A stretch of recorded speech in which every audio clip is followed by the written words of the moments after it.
So without further ado, let's introduce our next speaker. John Sadler is the Prescribed Fire Manager for the Florida Forest Service, a position he has held since 2005. His primary responsibilities include administering the Certified Prescribed Burn Manager program for the state and promoting the benefits of prescribed fire as a management tool. He also serves on the steering committee for the North Florida Prescribed Fire Council and the National Interagency Prescribed Fire Training Center. John began his career doing forest inventory in Maine and Alaska, and he moved to Florida in 1997 as a state lands forester. He has a degree in forest resources management from Southern Illinois University. So 1 second, everybody, as we trade out presentations and John brings up his slides. All right, is that working? Can everybody hear me? Yes, we can see your slides and we can hear you. Go right ahead. All right, very good. Good afternoon, everybody. Thank you for that nice introduction, David. I am John Sadler, Prescribed Fire Manager with Florida Forest Service. There have been some really good presentations this afternoon, and I'd like to thank, had some kudos for the Florida Forest Service from some of their presenters, and I just want to let you all know that we do appreciate that. We're a pretty proud agency, and we like to help out wherever we can. So let me go ahead and proceed on with my presentation, maybe.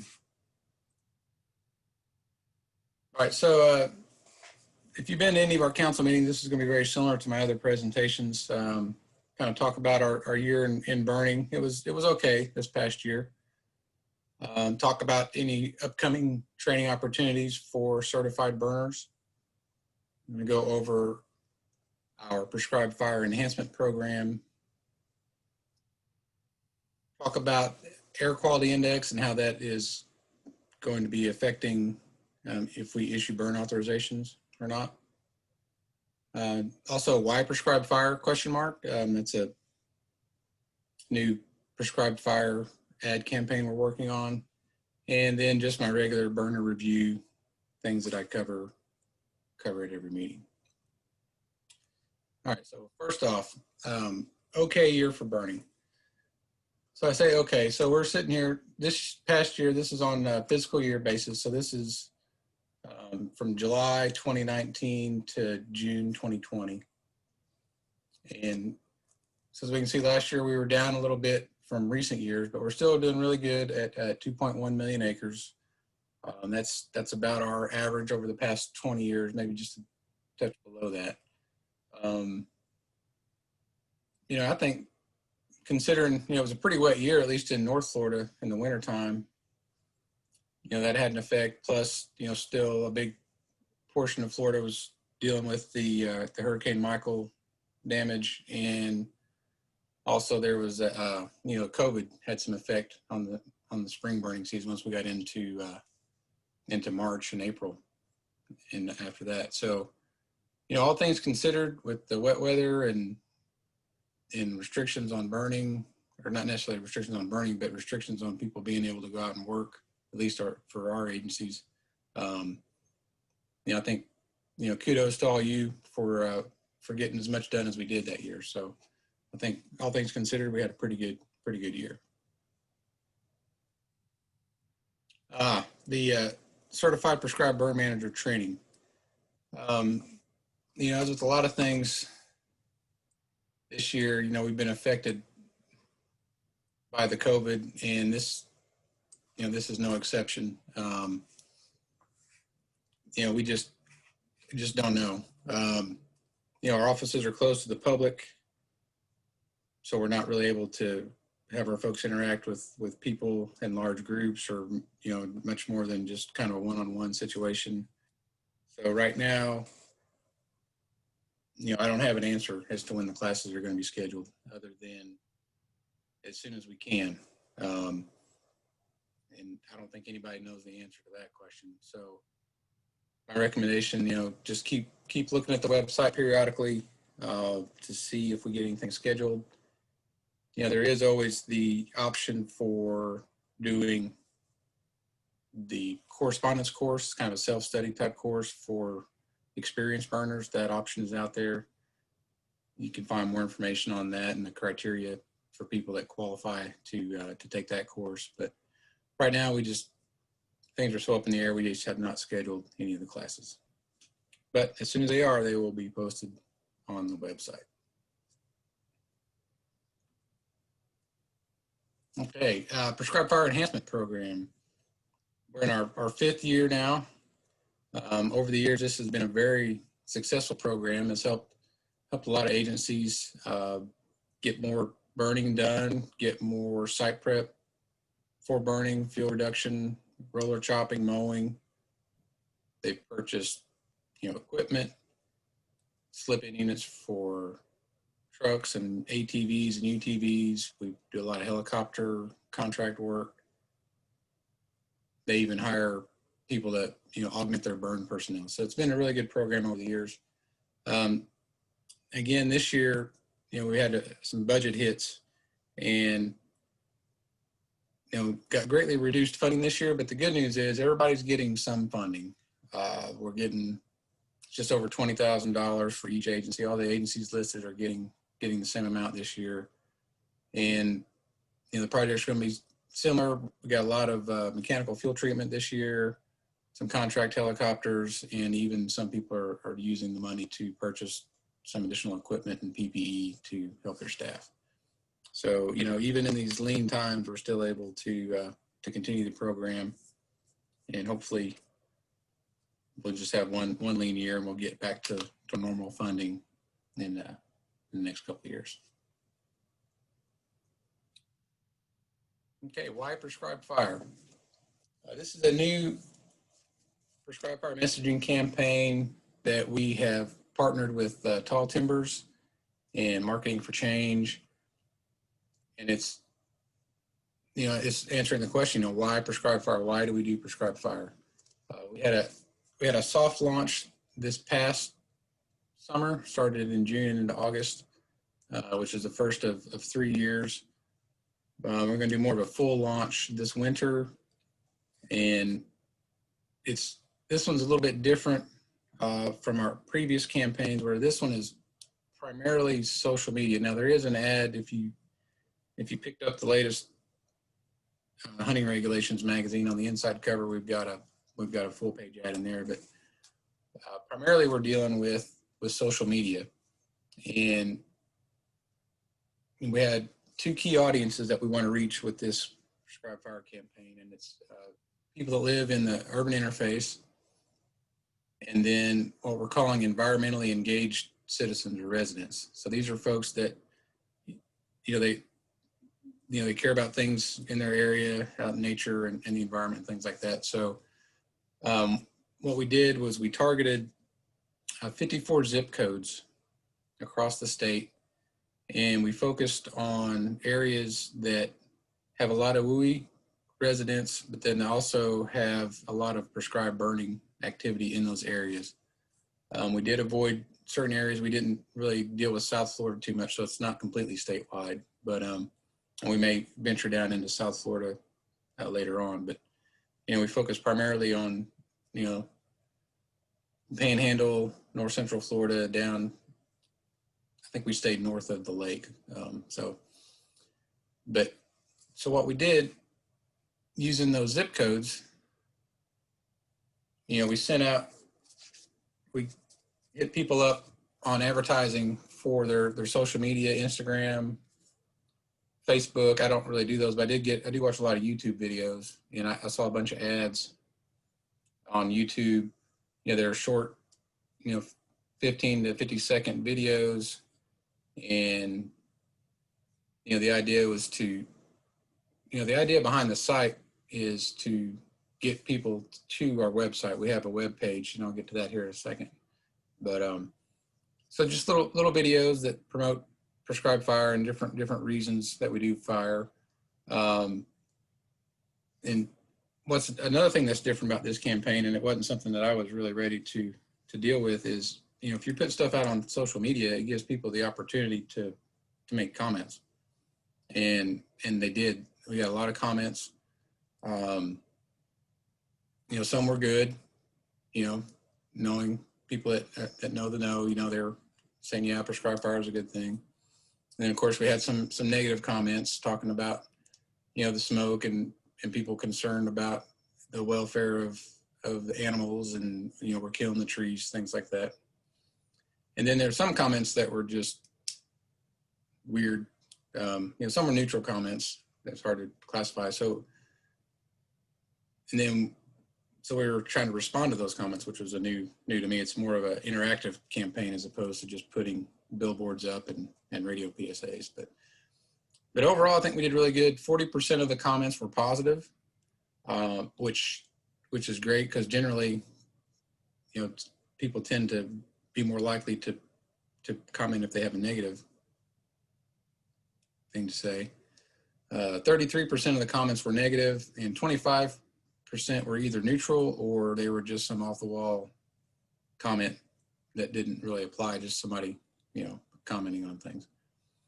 So, so we're working on that. So based on the comments that we received and some of the questions, we're going to update the website. There's some frequently asked questions on there. So we're going to, use those comments to help improve our site and get ready for the next round that we have coming up this fall, this winter.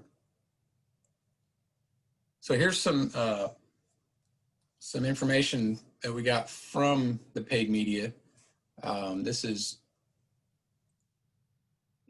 overall paid media performance. As you can see, we got over 14 million impressions, and I'm not sure on all the terms and all that, but so I think impressions is, the ads were seen or displayed on devices over 14.4 million times, which resulted in 35,400 engagements. So people either commented or clicked on the ad, or they did something with the ad, which then led to over 11,000 visits to the website.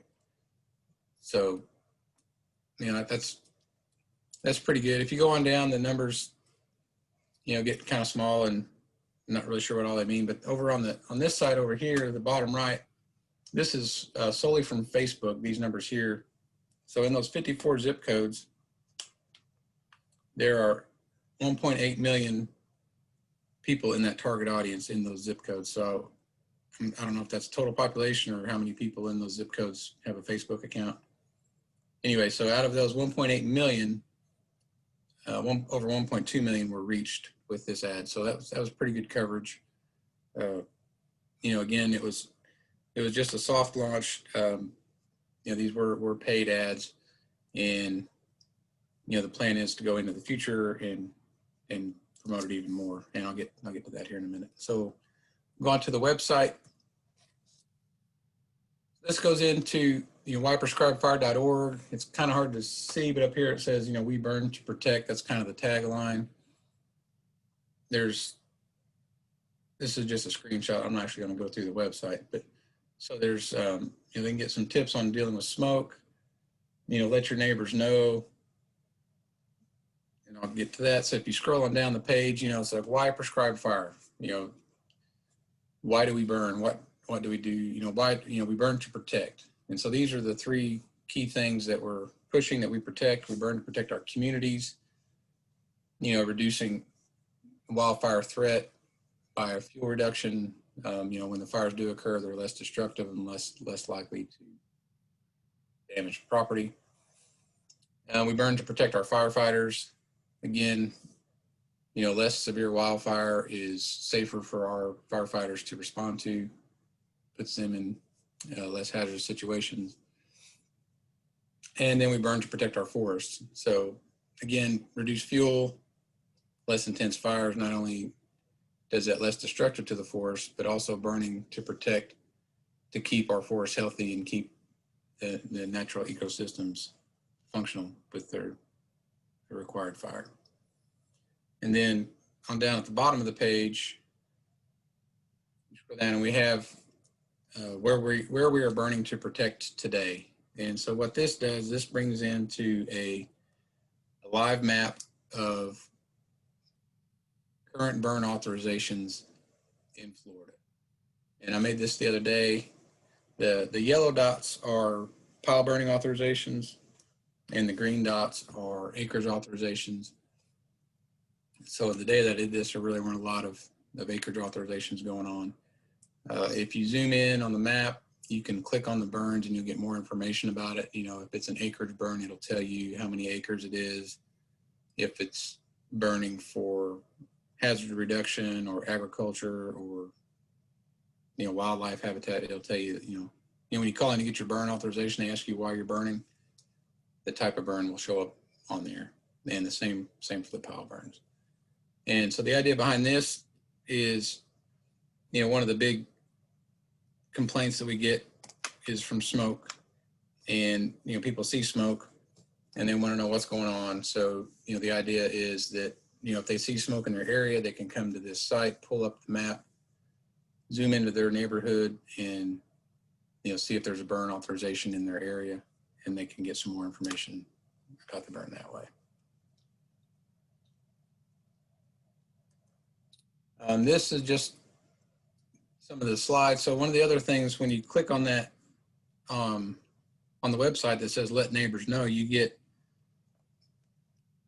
a bunch of options to share. So the idea behind it is to get people to share on their social media accounts some products that we have on there. We've got, you know, these are some just JPEG images that have the slogan on there. We have some short videos. There are some GIFs that you can share. And again, the idea is to get people to share it on their media site, to promote it, and ultimately hopefully get people into discussion about it. So, you know, we can have some dialogue and address any questions. And then there's even some longer videos. I got a longer video here that'll hopefully play.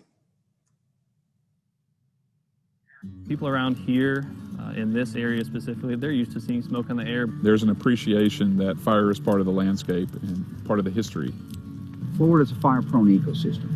It developed under fire long before we came here. Having a prescribed fire program gives us a really good opportunity to manage the wildfire that does happen. Not all smoke is bad, not all fire is bad. It's really important for a lot of different species, and a lot of species depend on it too. With volunteer firefighters, prescribed fire helps keep us from having to respond to possibly burning neighborhoods. It's nice to know that we have a good offense before we have to go into defense with wildland fires.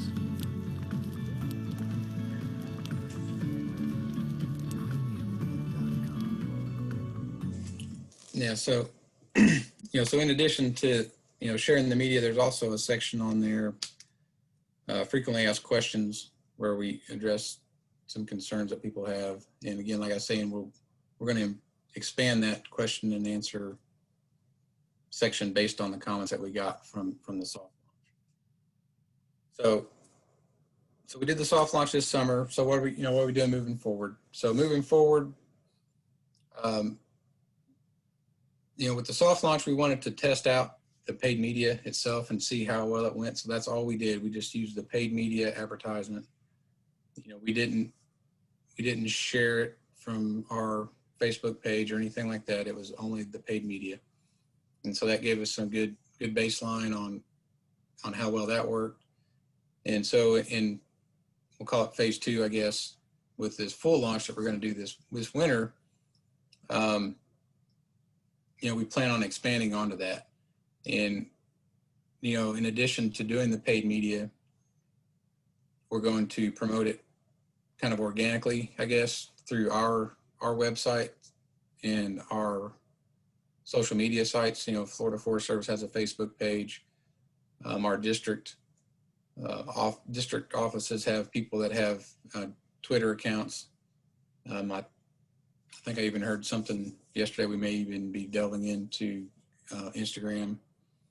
So, you know, so we're going to start letting folks, you know, use the tagline, use the images and the videos to promote it. And then we're also going to be asking help from our partners. I know funds are going to be tight this year, but, you know, if we can get some funds to help with paid media, you know, that would be good. And, you know, if that's not possible, then, you know, for sure we would like you to share it through your social media, on your websites, through email groups, however you contact people. We would like partners to help out with that and, promote this campaign through your different sites that you have. So, so more information will be coming out on that. I'll be contacting folks probably more directly on the plans. We don't have a date yet for the phase 2. It'll probably be, December at the earliest for the paid advertisement starts, but we may start earlier than that with the organic stuff. We'll have to see where we're at. We got some calls and some meetings coming up here in the next couple of weeks to get a plan figured out for that. But like I said, just looking forward to everybody helping out so we can get the word out and get people going to the site. Okay. Air quality index. I'm not really going to go over air quality index, the definition too much. Melanie did a really good job this morning. Went into way more detail than I could ever think to do on something like that. But, just think of it as a yardstick from 0 to 500. The higher the value, the greater the level of air pollution, and the greater the health concerns. And, for the purposes of the Florida Forest Service and what I'm getting ready to talk about, air quality and our burn authorization issuing level, I'm going to focus primarily on those first 3 categories, good, moderate, and unhealthy for sensitive groups. And once it gets above that, then, it's not really going to be part of our concern here. I mean, once it gets above that, we won't be issuing for sure. But anyway, so we're going to, we have been doing this now for several months, but we look every afternoon at the air quality index forecast that's available on airnow.gov. And so we use that forecast to determine, as one of the fact, we do a lot of factors that go into if we issue a burn authorization or not, but we've now incorporated air quality index. And so the way it works is if air quality index is good, 0 to 50, then there's no effect of air quality index on our burn authorization determination. We'll go ahead and issue based on other factors, but air quality index isn't going to have an effect. If it's at moderate in the 51 to 100 range, air quality alone will not cause an issue, but we'll look more closely at things like dispersion, mixing height, wind direction, things like that. So if there's other things going on, and there may be some restrictions on the 51 to 100, but probably not. Now, when we get into the 101 and above, or the unhealthy for sensitive groups, then we will restrict authorizations in those areas that are forecast to be in the 101 or above area. And we do that on a county by county basis. And I'll go into that here in a little bit. So like I said, we use the Air Now forecast. And so I took this the other day, screen grab. So this is the interactive air quality map, and I'm doing the forecast. And so as you can see over here, you can choose the forecast for today or the forecast for tomorrow.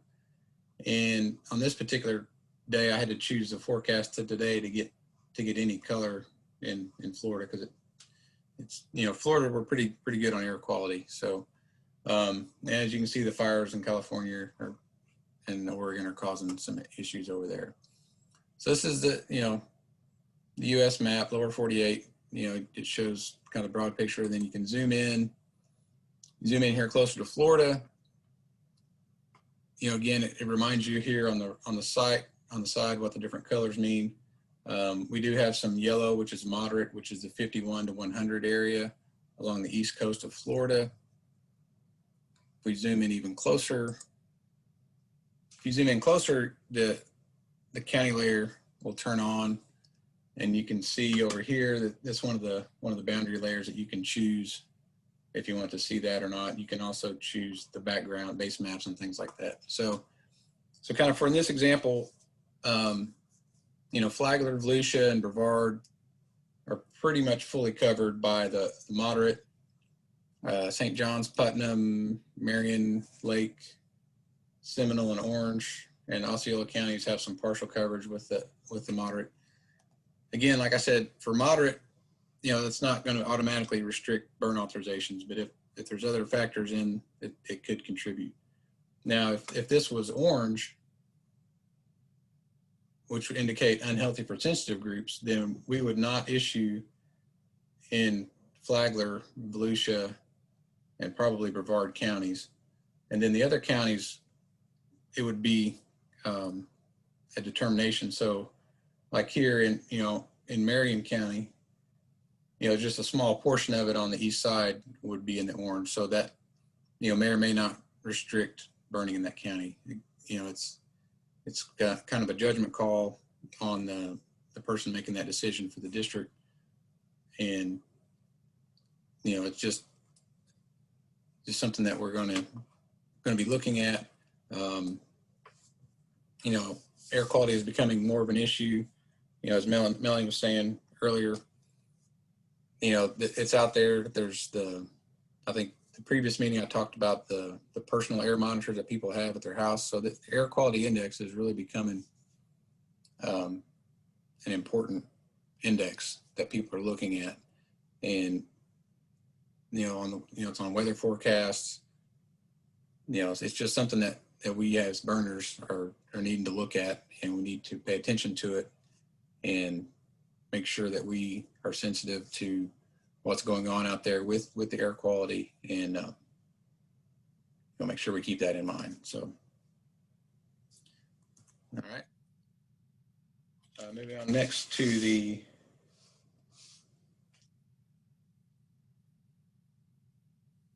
burn review. I guess I'm getting long on time, so I'll speed up here. Yeah, be sure and check your status. Yeah, you can go on, see your burn, you go through times. Again, your status letters, you know, mail them out at the end of January. Keep your contact information current. You know, I'm looking at maybe using email, so make sure you get your email address updated, and then let the duty officers know that you're doing the burn. If you're not able to get burn authorizations yourself and you need to get your participation, I encourage you to use the burn participation log for that information. It's going to be found on our site, or you can send me an email and I can send you a copy. Things to remember: your prescription is a legal document. Make sure it's complete. You have a paper copy on site with your signature and the date on it. Write the authorization number on there. Have it in the truck, and be sure and keep files, you know, handy. Some other items: Prescribed Fire Awareness Week is coming up in January 24th to be specific. It's the 4th Sunday in January every year. You know, encourage people to, you know, do what you can in the COVID environment. You know, maybe do a media burn or something, as opposed to having people come out. On that note, the Flatwoods Fire Nature Festival, which was scheduled for January, has been canceled as an in-person event, but they are working on trying to do a virtual meeting for that, or a virtual event. You know, they've got several things they're trying to do. I think in the comments or in the text, they're going to put in some contact information. Chris Demers with UF is the contact for that. You know, they want people to come up with some ideas that we can use for the virtual event.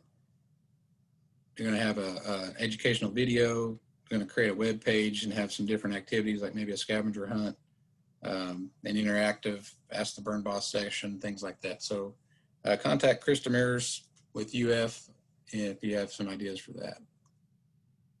Also, the simple smoke screening tool is back. A lot of people have been asking for it. I think Southern Fire Exchange was hosting it, and they had some server changes. It did not enable them to do that. So we, Florida Forest Service, are hosting it now. For those that do not know what the simple smoke screening tool does, it is a planning tool. you can get, especially like using a plastic protractor, but on a digital map. So, you know, you can go there, you can just Google simple smoke screening tool and it'll take you to our site. One last thing, you know, we're all in this together. Like Director Albury said this morning, you know, we really need to keep in mind what we're doing as burners. You know, be mindful of our smoke. That includes the air quality index and just impacting the smoke on roadways and things like that, and containment.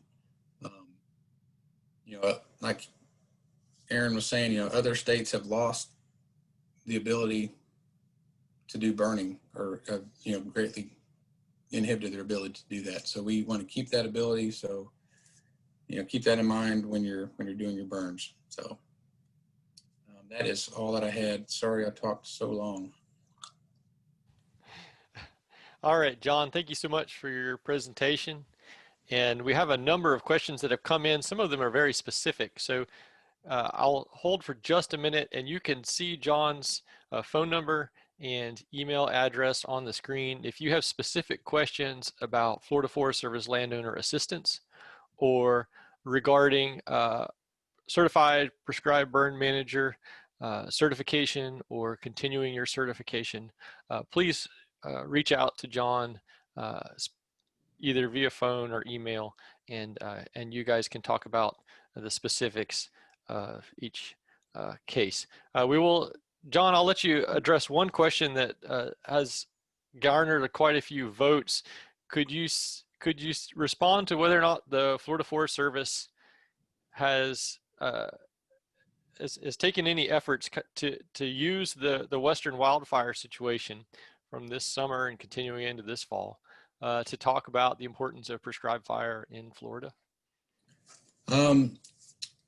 Yeah, that's a good question. And you know, it may be something that we can add into our why prescribed fire campaign. Yeah, we could mention that. You know, we'd